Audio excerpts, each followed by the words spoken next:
Welcome to the Techmeme Ride Home for Friday, August 12, 2022. I'm Brian McCullough. Today, Dutch authorities have arrested a developer related to Tornado Cash. But is there a gray area here that is a bit messy? LinkedIn seems ready to go all in on the creator and influencer economy. Apple seems to have confidence that there's not going to be a slowdown in iPhone sales. And of course, the weekend long-read suggestions. Here's what you missed today in the world of tech. Dutch authorities have arrested a suspected Tornado Cash developer in Amsterdam 2 days after the U.S. sanctioned the crypto mixing service. Quoting the block, the FIOD arrested an unidentified 29-year-old man in Amsterdam. According to the statement, he is suspected of involvement in concealing criminal financial flows and facilitating money laundering through the mixing service, Tornado Cash, which allows users to obscure blockchain-based transactions. A spokesperson for FIOD declined to comment on the suspect's identity when contacted by the block. These advanced technologies, such as decentralized organizations that may facilitate money laundering, are receiving extra attention from the FIOD, the agency said, adding that it may make further arrests. The agency also claimed that the people behind the organization, not specifying if that's the developers who coded it or members of the DAO that runs it, made large-scale profits from these transactions, end quote. Now, people are upset about this because, quoting him Gajira, they arrested a guy for writing some code instead of going after those that used said code for illegal purposes. While they're at it, they better arrest Tim Berners-Lee for all the illegal activity happening on the web, end quote.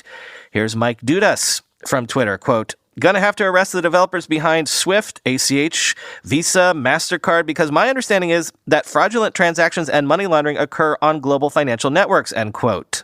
Here's Washington Sanchez on Twitter. Privacy is not a crime. Developing tools to maintain your privacy is not a crime, end quote.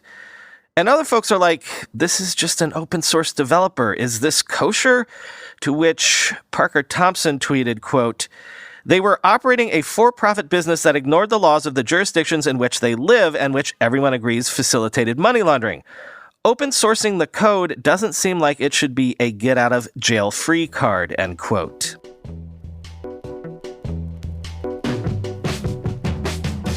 LinkedIn is rolling out new features to court creators and influencers, including clickable links on images and videos, text post templates, and the option to mix images and videos, because what LinkedIn needs more of, clearly, is self-promotional posts.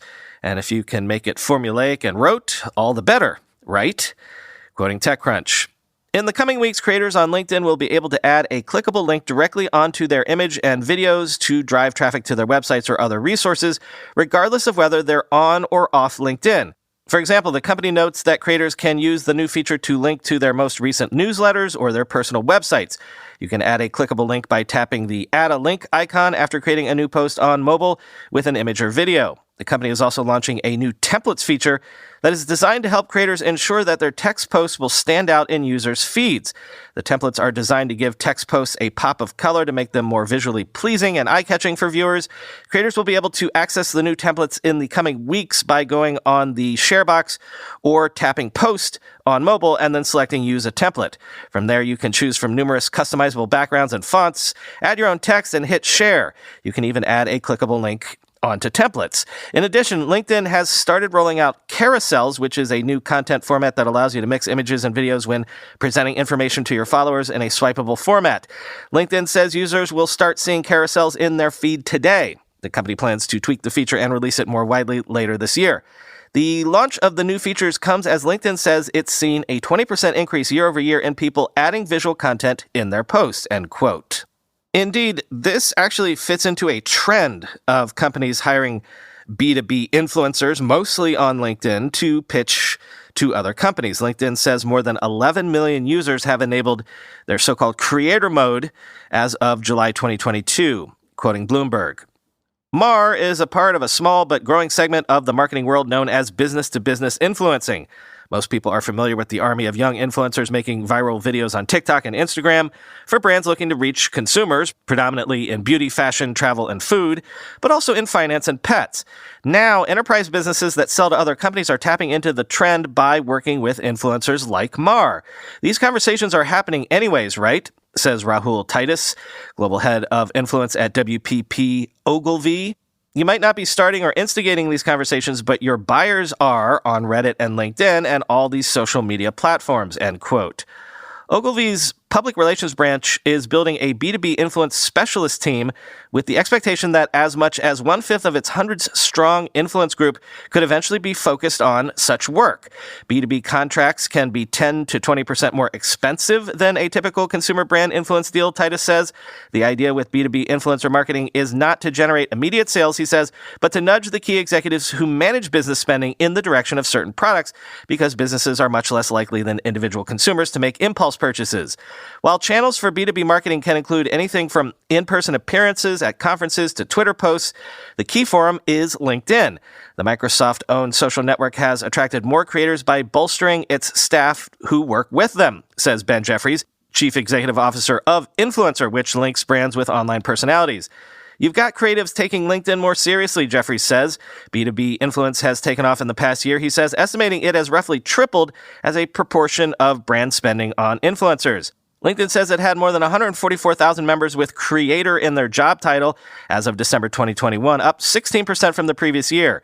It's been focused on helping creators share stories and engage with audiences, and as of July, more than 11 million members had turned on creator mode, a program the company started offering in March 2021 that allows a member to be identified as a content-producing authority with particular expertise. LinkedIn is also encouraging influence work by enabling newsletters and now has more than 18,000 people regularly publishing on the platform, including prominent business people Melinda Gates, Arianna Huffington, and Richard Branson, end quote.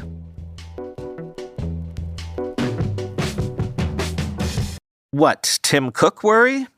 Apple has told its assemblers to make 90 million units of the newest iPhones, on par with the volume of production that it ordered last year in 2021, despite deteriorating projections for the overall smartphone market. Quote, the Cupertino, California-based company still expects to assemble roughly 220 million iPhones in total for 2022, also about level with last year, according to one of the people. Apple's projections, a closely guarded secret, suggest it's confident about weathering a slump in spending on smartphones and other devices. Mobile device makers have begun freezing orders. China's largest chip maker warned on Friday. The global handset market, which slid 9% in the June quarter, is expected to shrink 3.5% in 2022, IDC has forecast.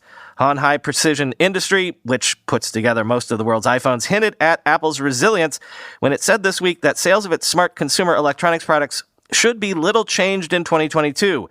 A representative for Apple declined to comment, end quote.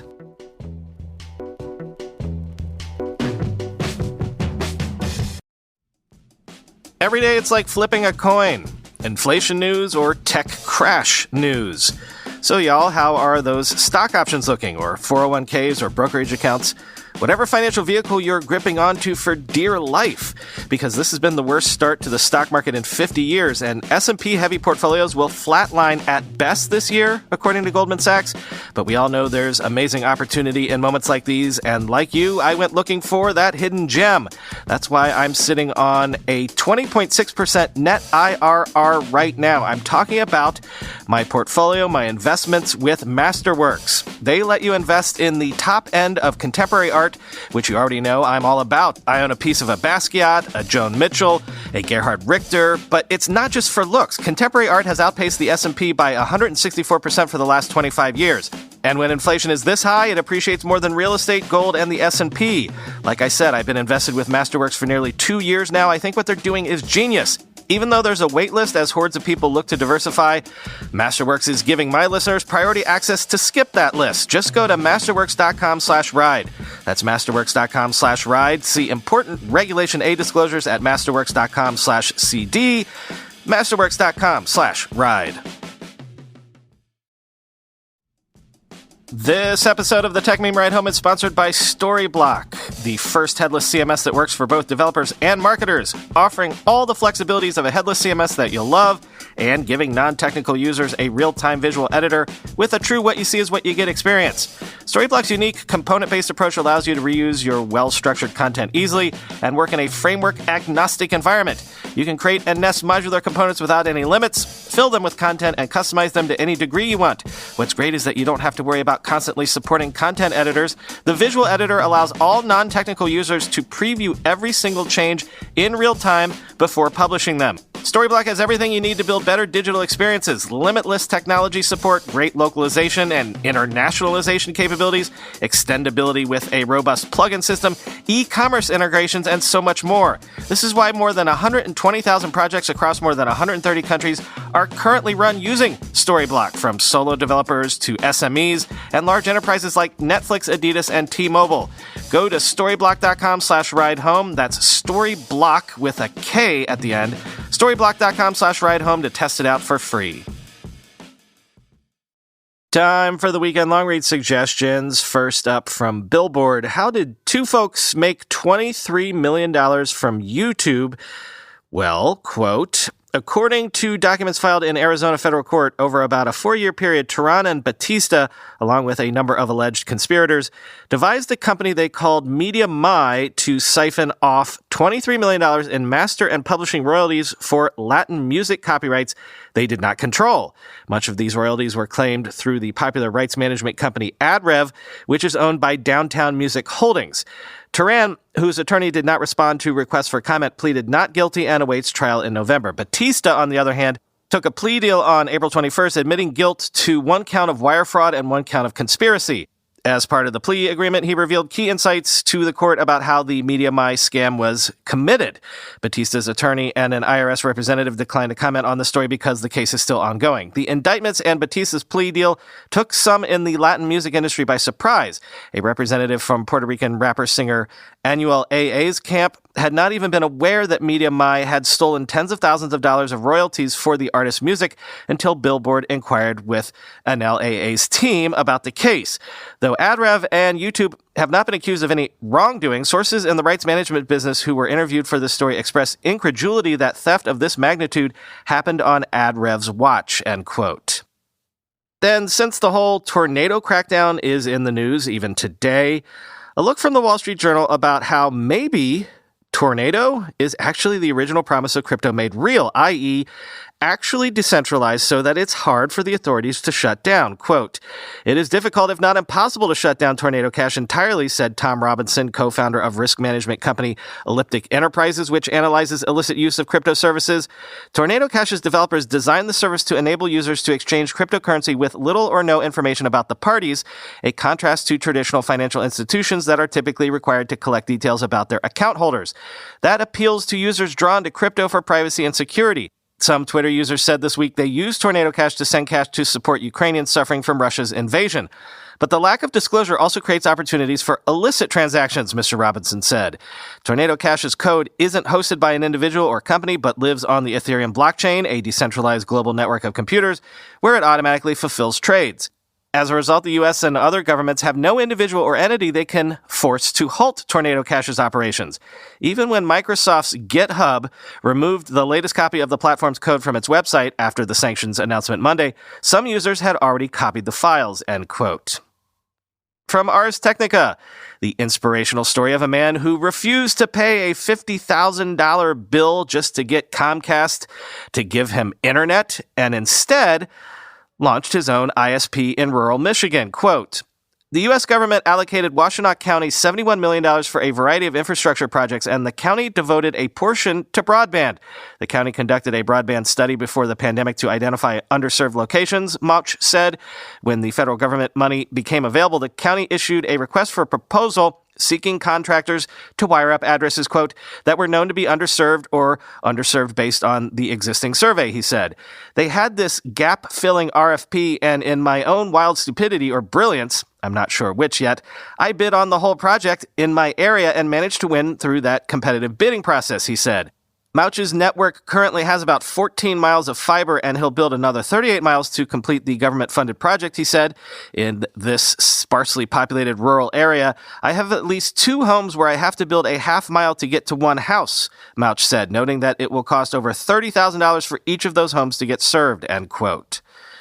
Or, If that isn't your cup of tea, how about starting your own 5G network, maybe as a weekend project? If I'm reading this correctly, you can do that with AWS. Quote, "Today, I would like to introduce you to AWS Private 5G, the modern corporate version of that very powerful box of hardware and software.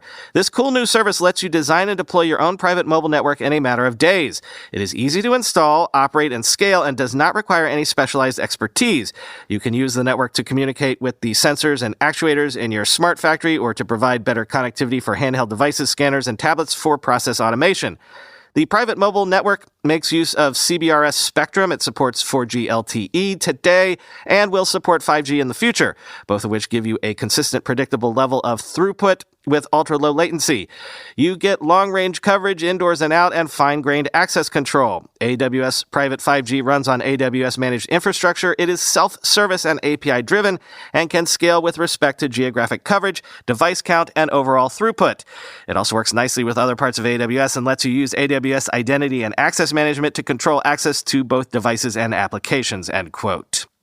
Wired takes a look at the race to engineer new psychedelic drugs. Quote, "We are, as you have probably read, in the throes of a psychedelic renaissance. Compelling clinical work conducted at New York University, Imperial College, Johns Hopkins, and elsewhere showed that long-outlawed drugs such as DMT, LSD, and psilocybin have terrific potential for treating everything from addiction to Alzheimer's to end-of-life anxiety. Pharmaceutical companies have taken note. In 2020, the fledgling psychedelic industry was predicted to balloon to $6.9 billion by 2027. A year later, that estimate increased to over $10 billion. In September 2020, Compass became the first company of its kind to trade on a major stock exchange, debuting on the NASDAQ at an estimated value of more than $1 billion. So far, none of these companies has brought a psychedelic drug to market, but the thinking is that through what the clinical literature calls a mystical type experience, a psychedelic trip that produces feelings of joy, peace, interconnectedness, and transcendence, patients can confront the root causes of various mental maladies. I don't want to use the word cure, but psychedelics can offer long-term healing, says Florian Brand, the co-founder and CEO of a Berlin-based biotech incubator called Atai Life Sciences, which invested in Compass Pathways. "We have put a lot of money into actually exploring this hypothesis," end quote.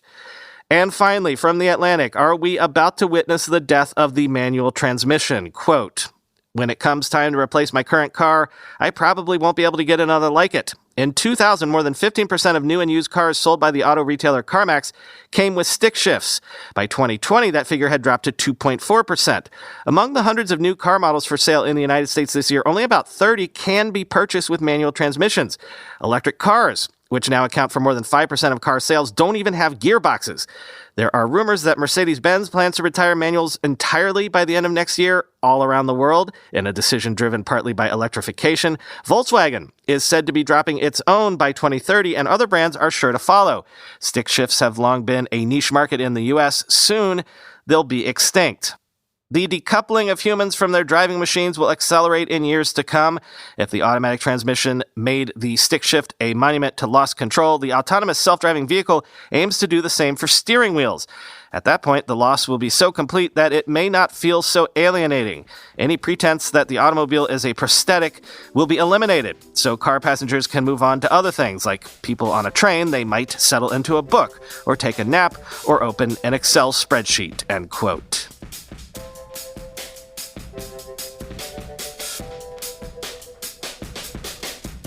For this weekend's bonus episode, we're going to feature the Twitter space that Chris and I did with Bloomberg's Noah Smith last night. Are we in a recession? Are we in store for an actual shooting war with China? Is Bitcoin due for one more big pump? Come for all of that and stick around for Chris and I to hit some stories that fell through the cracks this week, like Google's ad campaign against iMessage, of all things.